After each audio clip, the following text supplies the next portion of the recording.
Good afternoon, folks. Mike Wells, your World Explorer, and today we're going to take a look at the Dioscorea Alata Yam vine. It's February the 9th, 2022. We've gone through 2 consecutive freezes so far, and it looks like tonight we might come close to a freeze. I'm not sure, but my expectation is that this is going to be the last really cold time period of the year, and so I'm going to start prepping everything going into spring to give a good harvest yield for the summer.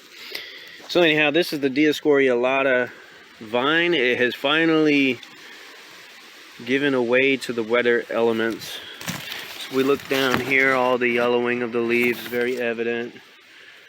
What we're going to do though is we'll follow this back down to, like there's one coming out of the ground. I'm trying to remember, where's this come out of the ground at?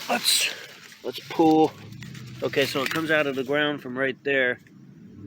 What I expect to see when it warms up is a new shoot will pop out of the ground there, but there should be a nice, decent sized yam that has been produced underground there as the result of these leaves providing nutrients and whatnot and energy to the root system.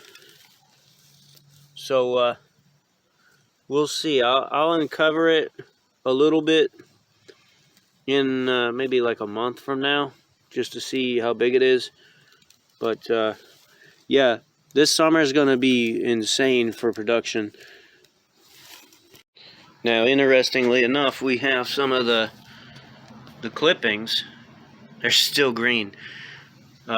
And these are under a shaded area in my pool patio with pretty much only reflected sunlight. So pretty amazing. We'll see. This is pretty much one big experiment. We're gonna see if all of these pots, if the yam that's in the ground is still alive and shoots up a new shoot when it warms up. Anyhow, thanks for watching. Stay tuned because a lot more is coming. Have a great day.